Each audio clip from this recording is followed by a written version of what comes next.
ژوندی د روح ژوندی دی د جسم هم چې دی نو که هغه هر رنګه وي خو دی بیا هم ژوندی دی او د ذکر نه بغیر چې کوم جسم وي هغه روح د هغه مړ دی که دی ډېر په لاره باندې ګرځي را ګرځي خو د دی به په ژوندو کې نه حسابېږي تاسو وایئ چې نه مونږ خو یې ژوندي حسابوو یو کس روان دی مونځ یې نه دی کړی ښه ګرځي مونږ یې وینو دی ګورئ زمونږ په کتابونو کې دی ژوندی دی د فرشتو په ملایکو او د چرند پرند ما ته فکر کوئ د دی په کتابونو کې دی مړ دی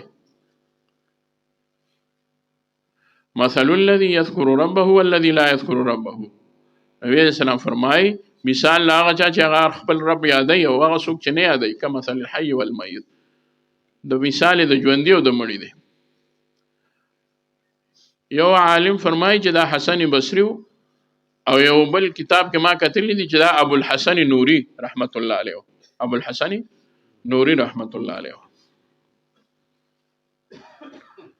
دا ابو الحسن نوری رحمت الله علیه چې نو د ملاقات لا سوکتلیو دوه کسان نو په دې دوه کسانو کې یو کس چې دی نو هغه الله تعالی په وکړو چې د مرغو پیشوګانو دای به خبرې کولې یا به یو بل تمیه او پیشو کول او یا به سپي غب کول نو هغه به په پوهېده چې دی سوی حقیقت همدارې دی سوی هغه الله په وکړو کله به پوه شه په دې خبرو باندې دا شته زموږ د عقیدې مناسب خبره ده یو دوه پیشوګانو هغې سمې او مې وکړل نو دې یو کس چې کوم پوهېده په خبرو الله پوه کړو نو دې بل ته وایي چې دا یو پیشو بلې ته وایي چې خبر شوې ابوالحسن نوري هغه مړ شو دې بلې وایي ښه نو دې بل ملګري ورته وي نو مونږ خو د هغه ملاقات له ځو زه خو نشم ویلی پیشوګان خو به دروغ نه وایي دا کله ویې وی ځای چې ځو نو واپس به شو بیا ورته دې بل ملګري ووایي چې یو خبره ته وکړم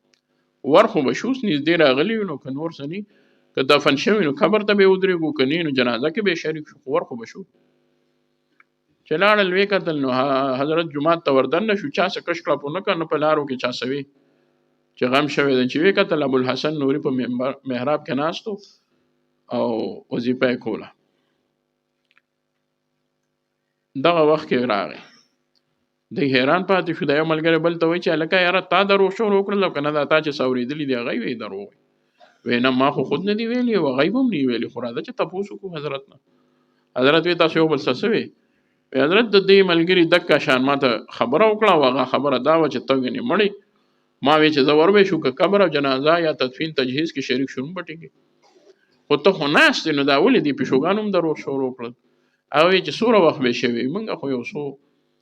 50-60 کیلومتره میله لار واله وی ښه ښه دغه وخت کې زه هسې ناست وم وی بلکل څه مې نه کول نه مې مونځ کو نه مې وظیفه کوله بلکې دنیا طرف ته مې یو طرف ته خیال شوی نو د زړه هغه توجه مې هم نه وه یعنې دا بزرګان چې غلي ناست نو دا مه وایي چې دی غلي ناست دی دغه وخت کې مو تصور د الله رب العزت د صفاتو کوي وی دغه وخت کې زه بیخي هسې ناست وم نو دا غفلت کې چې ناست وم نو دغه وخت کې په چرند پرند او پیشوګانو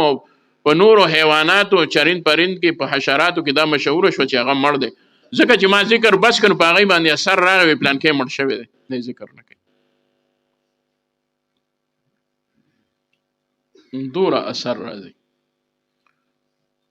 مونږ خو هغه چاته ژوندی وو چې دا ګرځي را ګرځي دی ته ژوندی وو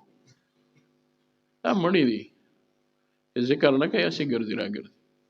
هسې خو بله ګرځي او تاسو به وایئ چې دا مونږ نه منو چې ژوندی نه دی نو بیا څنګه ګرځي تاسو وینئ یو سړی به مړي اوس په موبایلو کې به ګورې ورته ګرځي که نه نو ته پې دا به وایې چې نه که نه دی خو موبایل کې ما ولیده دی ژوندی دی دی کې ژوندی دی هلته کې خو مړ دی داسې مثال دی د ذاکر او د غیر ذاکر زما ستا د ذهن او د تصور په موبایل کې هغه ګرځي را ګرځي په رشتو په حقیقت کې هغه غوتلی دی دی هسې پټوانو ته ګوري را ګوري او پټوان ګرځي را ګرځي بس په دغه څو خبرو اکتفا کوم که دا صرف د مجلس ذکر دی یو څو وارې به مجلس د ذکر کې ذکر وکړو بیا ورپسې انشاءالله دعا وکړو دا صحیح